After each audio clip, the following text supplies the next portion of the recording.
இதோ உங்களை தேடி முதன்முறையாக வசீகரமான தொழில்நுட்பம் மற்றும் அதிவேகமான செயல்திறனுடன் UFX mobile.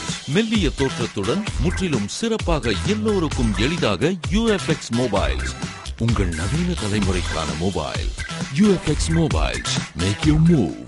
For the very first time coming your way is an irresistible combination of speed, style and technology. UFX Mobiles, exceptionally sleek, totally advanced, and now the phone that everyone can afford to touch. Your next generation mobile. UFX Mobiles make you move.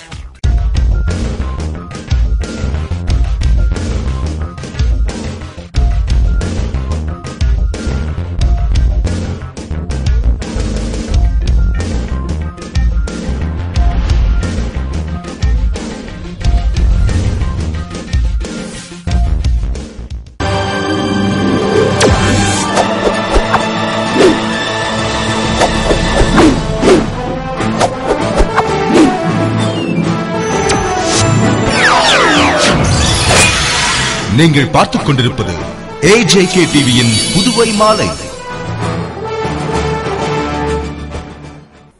வணக்கம். புதுவை அரசு கல்வித்துறை சார்பில் நடந்த 2வது வட்ட பள்ளிகளுக்கான கலைவிழாவில் தனியார் பள்ளிகளுக்கு நிகராக அரசு பள்ளிகளின் தரம் உயர்ந்துள்ளது என்று முதல்வர் ரங்கசாமி பெருமிதத்துடன் கூறினார்.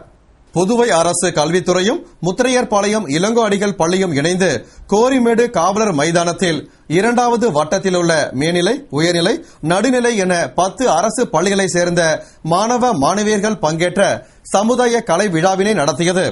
பள்ளி முதல்வர் வேல்முருகன் தலைமையில் நடைபெற்ற விழாவில் சிறப்பு விருந்தினராக முதல்வர் ரங்கசாமி கலந்து கொண்டு விழாவினை முன்னிட்டு நடத்தப்பட்ட விளையாட்டு போட்டிகளில் வெற்றி பெற்றவர்களுக்கு பரிசுகள் வழங்கி பாராட்டி பேசுகையில், புதுவையில் இடைநின்ற மாணவர்கள் என்றில்லாமல் 100% மாணவர்களும் பள்ளிக்கு செல்வதாகவும், பள்ளி கல்விக்கு அரசு முக்கியத்துவம் கொடுத்து வருகிறது என்றும், பள்ளிகளில் உள்ள விளையாட்டு மைதானங்களை அந்தந்த பள்ளி ஆசிரியர்களே செப்பனிட வேண்டும். இங்கு தனியார் பள்ளிக்கும் அரசு பள்ளிக்கும் எந்த வித்தியாசமும் இல்லாமல் தனியார் பள்ளிக்கு நிகராக அரசு பள்ளிகளின் தரம் உயர்ந்துள்ளது என்று பேசினார். நம்முடைய புதுச்சேரி மாநிலம் முதலிடத்தை பெற்றுக் கொண்டிருக்கின்றது. சிறிய மாநிலமாக இருந்தாலும் ஒரு சிறந்த கல்வி கொடுக்கின்ற மாநிலமாக நம்முடைய மாநிலம் திகழ்ந்து கொண்டிருக்கின்றது. யாரும் மறுக்க முடியாது. அப்படி இருக்கும் பொழுது எப்படி பிள்ளைகள் இடையே நிற்க முடியும்? ஏன் நிறுத்தப்பட வேண்டும்? அப்படி எடுக்கப்பட்ட முடிவுகள் வாயிலாக இப்போது நல்ல கல்வி நம்முடைய எல்லா குழந்தைகளுக்கும் கிடைத்துக் கொண்டிருக்கின்றது. அந்த கல்வி மட்டும் போதுமா? நல்ல உடல் ஆரோக்கியம் வேண்டும். உடற்பயிற்சி வகுப்புகள் நடத்தப்பட வேண்டும். ஒரு சில பள்ளியெல்லாம் அந்த உடற்பயிற்சி ஆசிரியர்கள் இல்லை என்ற ஒரு குறை இருந்து கொண்டிருக்கின்றது. இப்போது அந்த பணியிடங்களை நிரப்புகின்ற நிலையில் நம்முடைய அரசு முடிவெடுத்து அதற்கான ஏற்பாடுகள் செய்து கொண்டிருக்கின்றது. விரைவிலேயே அந்த பணியிடங்கள் நிரப்பப்படும். தொடர்ந்து நடைபெற்ற மாணவர் மாணவிகளின் கண்கவர் கலை நிகழ்ச்சிகளுடன் விழா இனிதே நிறைவுற்றது. விழாவில் அமைச்சர் தியாகராஜன், சட்டமன்ற உறுப்பினர் தமிழ்ச்செல்வன், பள்ளி கல்வி இயக்குநர் வல்லவன், இணை இயக்குநர் கிருஷ்ணராசு மற்றும் முக்கிய பிரமுகர்கள், பெற்றோர்கள், மாணவ மாணவியர்கள் திரளாக கலந்து கொண்டனர். விழாவிற்கான ஏற்பாடுகளை ஆசிரியைகள் செய்திருந்தனர். புதுவையில் பணி நீக்கம் செய்யப்பட்ட அரசு ஊழியர்களுக்கு மீண்டும் பணி வழங்கும் வரை காங்கிரஸ் போராடும் என்று மத்திய இணையமைச்சர் நாராயணசாமி கூறியுள்ளார். இதுகுறித்து மத்திய இணையமைச்சர் நாராயணசாமி செய்தியாளர்களுக்கு அளித்த பேட்டியில், உலக அளவில் பொருளாதாரம் வீழ்ச்சியடைந்த நிலையில் அனைத்து தரப்பு மக்களும் பயனடையும் வகையில் சிறப்பான பட்ஜெட்டை அளித்த நிதியமைச்சரை பாராட்டுவதாகவும், அதுபோன்று ரயில்வே பட்ஜெட்டில் புதுவை மக்களும் வியாபாரிகளும் பயன்பெறும் வகையில் புதுவை மும்பை ரயில் சேவை துவங்க உள்ளதாக அறிவித்துள்ளதால் மகிழ்ச்சி அடைந்ததாகவும் கூறிய அவர், மேலும் புதுவையில் அரசியல் காழ்ப்புணர்ச்சி காரணமாக முன்னாள் முதல்வர் வைத்தியலிங்கம் ஆட்சியில் பணியில் அமர்த்தப்பட்ட 5500 ஊழியர்களை எவ்வித முகாந்திரமும் இல்லாமல் பணி நீக்கம் செய்யப்பட்டதை மத்திய உள்துறை அமைச்சரிடம் முறையிட்டுள்ளதாகவும், நிதி பற்றாக்குறையால் பணி நீக்கம் செய்வதாக கூறும் முதல்வர் ரங்கசாமி, தற்பொழுது பாப்ஸ்கோ, பல் மருத்துவமனை உள்ளிட்ட இடங்களில் 1000க்கும் மேற்பட்ட தமது தொகுதி மக்களுக்கு மட்டும் பணி வழங்கியதற்கு எங்கிருந்து நிதி ஆதாரம் கிடைத்தது என்ற அவர், மேலும் தமது ஆட்சியின் கீழ் 30 தொகுதிகள் உள்ளது என்பதை முதல்வர் முதலில் உணர வேண்டும் என்றும், வைத்தியலிங்கம் ஆட்சியில் திரு ரங்கசாமியால் பணியில் அமர்த்தப்பட்ட 17,500 பேரை பணி நீக்கம் செய்யவில்லை. மேலும் 30 தொகுதி மக்களுக்கும் குறிப்பாக தாழ்த்தப்பட்ட பிற்படுத்தப்பட்ட மக்களுக்கு பணி வழங்கப்பட்டது என்ற அவர் பணி நீக்கம் செய்யப்பட்ட 5,500 பேருக்கும் உடனடியாக வேலை வழங்க வேண்டும், இல்லாவிட்டால் பணி கிடைக்கும் வரை காங்கிரஸ் தொடர்ந்து போராடும் என்றார். மேலும் மத்திய அரசு 125 கோடி புயல் நிவாரணம் வழங்கியும் மீனவர்களுக்கு நிவாரணம் இன்றும் வழங்கப்படவில்லை மற்றும் விவசாயிகளுக்கும் வீடு சேதமடைந்தவர்களுக்கும் முறையாக நிவாரணம் சென்றடையவில்லை என்றும் நிவாரணம் வழங்குவதில் பாரபட்சம் காட்டி தகுதியற்றவர்களுக்கு நிவாரணம் வழங்கியிருந்தால் அதிகாரிகள் மீது கடும் நடவடிக்கை எடுக்கப்படும் என்று எச்சரித்து கூறினார். அப்போது முன்னாள் முதல்வரும் எதிர்க்கட்சி தலைவருமான வைத்தியலிங்கம், மாநில காங்கிரஸ் தலைவர் ஏவி சுப்பிரமணியன், துணைத் தலைவர் பாலாஜி, முன்னாள் முதல்வர் டி ராமச்சந்திரன் உள்ளிட்டோர் உடனிருந்தனர். திரு பிரணாப் முகர்ஜி அவர்கள் அனைத்து தரப்பு மக்களும் ஏற்றுக்கொள்ளுகின்ற வகையில் உலக அரங்கில் பொருளாதார வீழ்ச்சி ஏற்பட்டிருக்கின்ற இந்த நேரத்தில் மிக சாமர்த்தியமாக இந்திய பொருளாதாரத்தை உயர்த்துகின்ற அளவில் போட்டிருக்கிறார். விலைவாசியை கட்டுப்படுத்த இந்த பட்ஜெட் உதவுகின்ற வகையில் வழிவகை செய்யப்பட்டிருக்கிறது. திரு பிரணாப் முகர்ஜி அவர்களை இந்த பட்ஜெட் சம்பந்தமாக பாராட்டுகிறார்கள். இந்த ஆண்டு ரயில்வே பட்ஜெட்டை திரு தினேஷ் திரிவேதி அவர்கள் பாராளுமன்றத்தில் தாக்கல் செய்ய சமயத்தில் புதுவை மாநிலத்திற்காக பல சிறந்த அம்சங்களை, புதிய ரயில்களை அவர் கொடுத்திருக்கிறார். எங்களுடைய இலக்குப்படி இந்த நாட்டின் முக்கிய 3 தலைநகரங்களை இணைப்பதற்கு எங்களுக்கு உதவி செய்த பாரத பிரதமர் டாக்டர் மன்மோகன் சிங் அவர்களுக்கும், வழிகாட்டுதலின் குழுவின் தலைவி அன்னை சோனியா காந்தி அவர்களுக்கும் மற்றும் ரயில்வே துறை அமைச்சருக்கும் நன்றியை நாங்கள் தெரிவித்துக் கொள்கிறோம். காங்கிரஸ் ஆட்சி காலத்தில் வேலைக்கு வைத்தவர்கள் எல்லாம் தாழ்த்தப்பட்டவர்களும் பிற்படுத்தப்பட்டவர்களும் மைனாரிட்டி சமுதாயத்தைச் சேர்ந்தவர்களும் தான். தாழ்த்தப்பட்டவர்கள் அவங்க வந்துருவாங்கல்ல, மீனவ சமுதாயத்தை சேர்ந்தவர்கள், விவசாய குடும்பத்தைச் சேர்ந்தவர்கள். இன்று சுமார் 5,500 குடும்பங்கள் குடும்பத்திலே வேலை இல்லாமல் வேலை இழந்தவர்கள் தெருவிலே நிற்கிறார்கள். இதற்கான முழு பொறுப்பையும் திரு ரங்கசாமி அரசு ஏற்க வேண்டும். புதிதாக வேலைக்கு இந்த அரசு வைக்கும் பொழுது வேலையிலிருந்து நீக்கப்பட்டவர்களுக்கு ஏன் முன்னுரிமை கொடுக்கவில்லை? திரு ரங்கசாமி அவர்கள் உடனடியாக வேலையிலிருந்து நீக்கப்பட்ட இந்த 5,500 பேரையும் மறுபடியும் வேலையில் அமர்த்த வேண்டும். இல்லை என்றால் எங்களுடைய போராட்டம் தொடர்ந்து நடைபெறும். 30 கோடி நிலுவைத் தொகையை வழங்காவிடில் கூட்டுறவு சர்க்கரை ஆலைக்கு கரும்பு சப்ளை ரத்து செய்யப்படும் என்று அனைத்து கரும்பு விவசாயிகளின் அவசர ஆலோசனைக் கூட்டத்தில் தீர்மானிக்கப்பட்டது.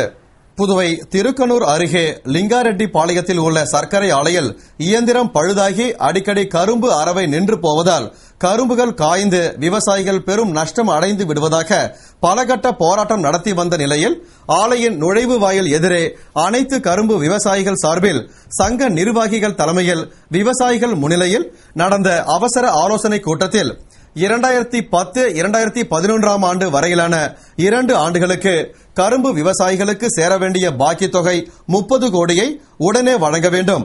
பணத்தை பட்டுவாடா செய்த பின்னர்தான் ஆலைக்கு தொடர்ந்து கரும்பு அனுப்புவது, இல்லாவிட்டால் கரும்புகளை வெளி மாநிலங்களுக்கு அனுப்புவது, பணத்தை வழங்காவிட்டால் ஆலையை உடனே இழுத்து மூட வேண்டும் என்பன போன்ற தீர்மானங்கள் நிறைவேற்றப்பட்டன. இதில் 500க்கும் மேற்பட்ட விவசாயிகள் கலந்து கொண்டனர்.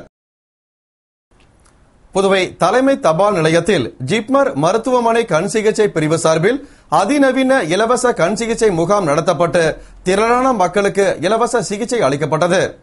புதுவை தலைமை தபால் அலுவலக மணமகிழ் மன்றம் மற்றும் ஜிப்மர் மருத்துவமனை கண் சிகிச்சை பிரிவு சார்பில் தலைமை தபால் நிலையத்தில் இலவச கண் சிகிச்சை முகாம் முதன்முறையாக அதிநவீன கருவிகளை கொண்டு நடத்தப்பட்டது. அஞ்சல் முதுநிலை கண்காணிப்பாளர் ஸ்ரீரங்கன் தலைமையில் தலைமை தபால் அதிகாரி ரங்கநாதன் முன்னிலையில் நடைபெற்ற முகாமில் கண் சிகிச்சை பிரிவு பேராசிரியர் மருத்துவர் ரேணுகா சீனிவாசன் தலைமையில் ஜிப்மர் கண் சிகிச்சை மருத்துவ குழுவினர் சர்க்கரை நோய், கண் அழுத்தம், பார்வை நரம்பு கோளாறு போன்ற நோய்களால் தாக்கப்பட்ட நோயாளிகளுக்கு அதிநவீன கருவிகள் மூலம் சோதனை செய்து சிகிச்சை அளித்தனர். இதில் திரளான பொதுமக்கள் பங்கேற்று இலவச சிகிச்சை பெற்று பயனடைந்தனர். கிராமங்களிலும் வேலைவாய்ப்பு முகாம் நடத்தப்பட வேண்டும் என்று தொழிலாளர் துறை சார்பில் நடந்த பணி நியமன ஆணை வழங்கும் விழாவில் அமைச்சர் ராஜவேலு வலியுறுத்தினார். புதுவை தொழிலாளர் துறை வேலைவாய்ப்பகம் சார்பில் அலுவலக வளாகத்தில் வேலைவாய்ப்பு முகாம் நடத்தப்பட்டு தனியார் நிறுவனங்களில் பணிபுரிய 65 பேர் தேர்வு செய்யப்பட்டனர்.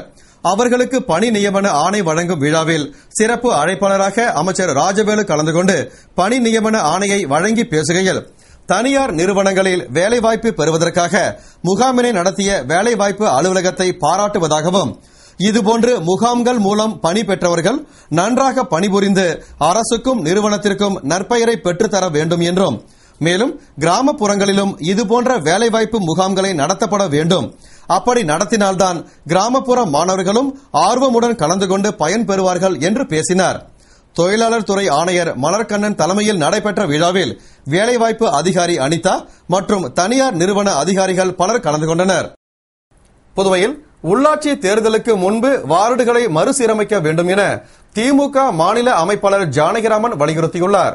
இது தொடர்பாக முன்னாள் முதல்வரும் புதுவை மாநில திராவிட முன்னேற்ற கழக அமைப்பாளருமான ஜானகிராமன் கூறுகையில், புதுவையில் 6 மாத காலத்திற்குள் உள்ளாட்சி தேர்தலை நடத்த வேண்டிய சூழலுக்கு அரசு தள்ளப்பட்ட நிலையில் தேர்தலுக்கு முன்பு சட்டமன்றம், நாடாளுமன்ற தேர்தல்களில் அனைத்து தொகுதிகளிலும் ஏறத்தாழ சமமான வாக்காளர்கள் இருக்கும் வகையில் தொகுதியை சீரமைத்தது போன்று அனைத்து வார்டுகளையும் மறுசீரமைக்க வேண்டும் என்றும், அரியாங்குப்பம், வில்லியனூர் கொம்யூன் பஞ்சாயத்துகளை நகராட்சிகளாக தரம் உயர்த்தப்படும் என்று சட்டமன்றத்தில் வாக்களித்தபடி நகராட்சிகளாக தரம் உயர்த்தினால் வளர்ச்சி பணிகளை மேற்கொள்ள ஏதுவாக இருக்கும் என்றும், எனவே மக்கள் தொகை குறைவாக உள்ள மாஹே, ஏனாம் நகராட்சி அந்தஸ்து பெற்றுள்ளதால் அரியாங்குப்பம், வில்லியனூர் கொம்யூன்களும் நகராட்சிகளாக தரம் உயர்த்தப்பட வேண்டும்.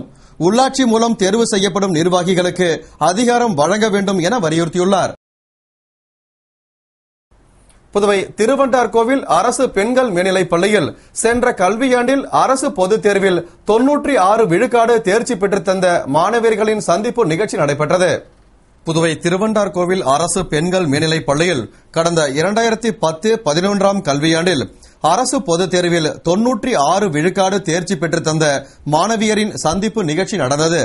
இதில் சிறப்பு அழைப்பாளராக கலந்து கொண்ட பள்ளி முதல்வர் சக்திவேல், இதுபோன்ற விழாக்கள் நடந்தால்தான் மாணவிகளுக்கு 100% தேர்ச்சியை பெற்றுத்தர ஊக்கமளிப்பதாக இருக்கும் என கூறி வாழ்த்தி பேசினார். இதில் முன்னாள் மாணவிகள் தங்கள் தேர்ச்சிக்கு காரணமான ஆசிரியர் ஆசிரியைகளை கௌரவிக்கும் வகையில் நினைவு பரிசினை வழங்கினர். விழாவில் முன்னாள் மாணவியர்கள், ஆசிரியைகள் மற்றும் அலுவலக ஊழியர்கள் கலந்து கொண்டனர். புதுவை நெட்டப்பாக்கம் பள்ளி ஆண்டு விழாவில் சட்டமன்ற உறுப்பினர் பெரியசாமி கலந்து கொண்டு மாணவர்களுக்கு பரிசுகள் வழங்கி பாராட்டி பேசினார். புதுவை பள்ளி கல்வி இயக்கக 4ஆம் வட்டத்தை சார்ந்த நெட்டப்பாக்கம் புத்தொழில் துவக்க பள்ளியின் ஆண்டு விழா பள்ளி துணை ஆய்வாளர் ஜெகசிற்பி கொல்பேர் தலைமையில் நடந்தது. பள்ளி தலைமை ஆசிரியர் ஜெயச்சந்திரன் தலைமையில் நடந்த விழாவில் சிறப்பு விருந்தினராக தொகுதியின் சட்டமன்ற உறுப்பினர் பெரியசாமி கலந்து கொண்டு வாழ்த்துரை வழங்கி வகுப்பில் முதலிடம் பிடித்த மாணவர்களுக்கும் விளையாட்டுப் போட்டியில் வெற்றி பெற்ற மாணவர்களுக்கும் பரிசுகள் வழங்கி பாராட்டினார். பள்ளியின் ஆசிரியர்கள் மற்றும் ஊழியர்கள் சிறப்பாக ஏற்பாடு செய்திருந்த விழாவின் நிறைவில் மாணவ மாணவிகளின் கலை நிகழ்ச்சிகள் நடந்தன.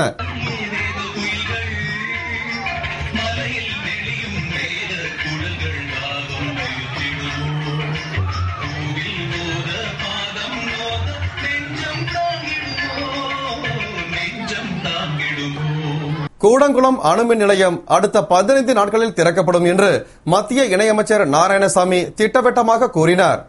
இதுகுறித்து மத்திய இணையமைச்சர் நாராயணசாமி கூறுகையில், கூடங்குளம் அணுமின் நிலையம் திறப்பதற்கு தயாராக இருப்பதாகவும் முதல் அணு உலை அடுத்த 15 நாட்களிலும் இரண்டாவது அணு உலை அடுத்த 2 மாதங்களிலும் மின் உற்பத்தியை துவங்க எல்லா ஏற்பாடுகளும் செய்யப்பட்டுள்ளதாகவும் கூடங்குளம் அணுமின் நிலையத்திற்கு எதிராக செயல்பட்டு வருபவர்கள் எண்ணிக்கை தற்பொழுது குறைந்து விட்டதாகவும் மேலும் கடுமையான மின்வெட்டினால் பாதிக்கப்பட்டுள்ள அப்பகுதி மக்கள் போராட்டக்காரர்கள் மீது கடும் கோபத்தில் உள்ளதால் போராட்டக்காரர்கள் மக்களை கண்டு ஓடி ஒளிவதாகவும் மேலும் தமிழக அரசு அமைத்துள்ள நிபுணர் குழுவும் கூடங்குளம் அணுமின் நிலையம் மிகவும் பாதுகாப்பானது என்று அறிக்கை கொடுத்து விட்டதால் வெகு விரைவில் தமிழக அரசின் முழு ஒத்துழைப்போடு கூடங்குளம் அணுமின் நிலையம் உற்பத்தியை துவங்க உள்ளதாக கூறினார். புதுவையில் குற்றங்களை குறைக்க வீட்டு உரிமையாளர்கள் வாடகைக்கு விடும் நபர்களின் விவரங்களை புகைப்படத்துடன் காவல் நிலையத்தில் ஒப்படைக்க வேண்டும் என்று SR சுப்பிரமணியம் நற்பணி இயக்கம் வலியுறுத்தியுள்ளது. இதுகுறித்து SR சுப்பிரமணியம் நற்பணி இயக்க பொதுச் செயலாளர் பாஸ்கரன் கூறுகையில், புதுவையில் குற்றங்களை குறைக்க தமிழகத்தை போன்று புதுவையிலும் வீட்டு உரிமையாளர்கள் தமது வீட்டை வாடகை விடும்போது வாடகைக்கு விடும் நபர்களின் விவரங்களை புகைப்படத்துடன் தமது எல்லைக்கு உட்பட்ட காவல் நிலையங்களில் ஒப்படைக்க உத்தரவிட வேண்டும் என்று அரசு மற்றும் துணைநிலை ஆளுநரை கேட்டுக் கொண்டதாகவும் தனியார் தொழிற்சாலை நிறுவனங்கள் மற்றும் கடைகளில் பணிபுரியும் பிற மாநில வேலையாட்களுக்கு அந்தந்த நிர்வாகத்தினர் புகைப்படம் ஒட்டிய அடையாள அட்டையை கொடுக்கப்பட வேண்டும் என்றும் மேலும் புகைப்படத்துடன் கூடிய அவர்களது விவரங்களை அந்தந்த காவல் நிலையத்தில் ஒப்படைக்க வேண்டுமென உத்தரவிட வேண்டும் என்றும் சுற்றுலா விசாவில் புதுவைக்கு வரும் வெளிநாட்டு பயணிகள் விசா முடிந்ததும் தமது நாட்டிற்கு முறையாக திரும்பி செல்கின்றனரா என ஆய்வு மேற்கொள்வதோடு கன்னியக்கோவில், கனகசெட்டிக்குளம், கோரிமேடு, மதகடிப்பட்டு, வழுதாவூர், மடுகரை ஆகிய 6 வழி சாலைகளிலும் வாகன சோதனை சாவடி அமைத்து வெளிமாநில பதிவெண் கொண்ட வாகனங்களை கண்காணித்திட காவல்துறை மற்றும் போக்குவரத்து துறையிடம் கேட்டுக் கொண்டதாக கூறினார். இலங்கைக்கு எதிரான அமெரிக்க தீர்மானத்தை ஆதரிக்க வலியுறுத்தி பாரதிய ஜனதா கட்சி இளைஞர்கள் அணி சார்பில் கையெழுத்து இயக்கம் நடைபெற்றது. புதுவை பாரதிய ஜனதா கட்சி இளைஞர் அணி சார்பில் இலங்கைக்கு எதிராக ஐக்கிய நாடுகள் சபையில் அமெரிக்கா கொண்டு வந்துள்ள தீர்மானத்தை இந்தியா ஆதரிக்க வலியுறுத்தி கையெழுத்து இயக்கம் இளைஞர் அணி தலைவர் சிவானந்தம் தலைமையில் தட்டாஞ்சாவடி தொகுதி தலைவர் சுந்தரமூர்த்தி முன்னிலையில் நடந்தது. இதில் பாரதிய ஜனதா கட்சி நிர்வாகிகள், உறுப்பினர்கள், இளைஞர் அணியினர் திரளாக கலந்து கொண்டு கோரிக்கையை வலியுறுத்தி கையெழுத்திட்டனர். தொடர்ந்து பொதுமக்கள் பங்கேற்று இலங்கைக்கு எதிரான அமெரிக்க தீர்மானத்தை ஆதரித்து கையெழுத்திட்டனர். புதுவை PNL நிதி நிறுவன டெபாசிட்டாளர்களின் ஆலோசனைக் கூட்டம் பாரதி பூங்காவில் நடந்து அதில் பல்வேறு தீர்மானங்கள் நிறைவேற்றப்பட்டன. புதுவையில் PNL நிதி நிறுவனத்தில் டெபாசிட் செய்தவர்களின் ஆலோசனைக் கூட்டம் பாரதி பூங்காவில் டெபாசிட்டாளர்கள் சங்க தலைவர் கோவிந்தசாமி தலைமையில் நிர்வாகிகள் முன்னிலையில் நடந்தது. கூட்டத்தில் புதுவை நீதிமன்றத்தில் PNL நிதி நிறுவன இயக்குநர்கள் மீது காவல்துறை சார்பில் குற்றப்பத்திரிகை வழங்கப்பட்டதும் அதனை பெற்றுக்கொண்ட அவர்கள் சென்னை உயர்நீதிமன்றத்தில் தடை ஆணை பெற்றுள்ளனர். மேலும் இந்த வழக்கை புதுவை நீதிமன்றம் விசாரிக்க கூடாது என்றும் அவர்கள் குற்றமே செய்யவில்லை என்றும் தடை வாங்கியுள்ளதால் உதவி மாவட்ட ஆட்சியர் காவல்துறை அதிகாரிகளை கொண்டு உயர்நீதிமன்றத்தில் பதில் மனு அளித்து தடையை உடனடியாக நீக்குவதற்கு முயற்சி செய்ய வேண்டும் என்றும் தீர்மானம் நிறைவேற்றப்பட்டது. மேலும் இதுகுறித்து PNL விசாரணை அதிகாரி உதவி மாவட்ட ஆட்சியர் வின்சென்ட் ராய் அவர்களையும் சந்தித்து உரிய நடவடிக்கை எடுக்கும்படி கேட்டுக்கொண்டதாக தெரிவிக்கப்பட்டது. புதுவை ராஜீவ்காந்தி அரசு மகளிர் மற்றும் குழந்தைகள் மருத்துவமனையில் ECGயின் அவசியம் குறித்து செவிலியர்களுக்கான தொடர் மருத்துவ கல்வி கருத்தரங்கம் நடைபெற்றது. ECGயின் அவசியம் குறித்த தொடர் மருத்துவ கல்வி கருத்தரங்கு எல்லப்பிள்ளை சாவடி ராஜீவ்காந்தி அரசு மகளிர் மற்றும் குழந்தைகள் மருத்துவமனையில் நடந்தது.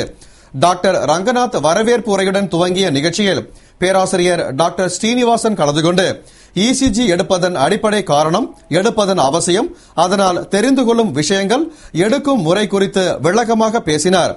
இந்நிகழ்ச்சியில் மருத்துவ கண்காணிப்பாளர்கள், செவிலிய கண்காணிப்பாளர்கள், தலைமை செவிலியர்கள், செவிலியர்கள் மற்றும் செவிலியர் கல்லூரி மாணவ மாணவிகள் திரளாக கலந்து கொண்டு ECG குறித்து விளக்கம் பெற்றனர். நிறைவில் செவிலியர் கண்காணிப்பாளர் தேவகி நன்றி கூறிய நிகழ்ச்சிக்கான ஏற்பாட்டினை நிகழ்ச்சி ஒருங்கிணைப்பு தலைவர் ரங்கநாத் தலைமையில் செவிலியர்கள் செய்திருந்தனர். புதுவை மூத்த குடிமக்கள் நல்வாழ்வு சங்கத்தின் மாத கூட்டம் லாஸ்பேட்டை தனியார் பள்ளியில் நடைபெற்றது. புதுவை மூத்த குடிமக்கள் நலவாழ்வு சங்கம் சார்பில் மாதாந்திர கூட்டம் லாஸ்பேட்டை தனியார் பள்ளியில் புதுவை அரசு செய்தி மற்றும் விளம்பரத்துறை இயக்குநர் செல்வராஜ் தலைமையில் மாவட்ட நீதிபதியும் புதுவை சட்ட பணிகள் குழு உறுப்பினர் செயலருமான ராமபத்ரன், சங்கத்தின் சட்ட ஆலோசகர், சென்னை உயர்நீதிமன்ற வழக்கறிஞர் சுவாமிநாதன் முன்னிலையில் நடந்தது. கூட்டத்தில் மூத்த குடிமக்கள் மற்றும் அவர்தம் மறுவாழ்வு குறித்து இந்திய பிரதமர் மன்மோகன் சிங் அறிக்கை வெளியிட்டுள்ளது பற்றியும் பெற்றோர் மற்றும் மூத்த குடிமக்கள் பராமரிப்பு குறித்தும் விவாதிக்கப்பட்டது. கூட்டத்தில் சங்க உறுப்பினர்கள் திரளாக கலந்து கொண்டு சிறப்பித்தனர். கூட்டத்திற்கான ஏற்பாட்டினை சங்க தலைவர் ஐயர் தலைமையில் நிர்வாகிகள் செய்திருந்தனர். இத்துடன் செய்திகள் நிறைவடைந்தன. வணக்கம்.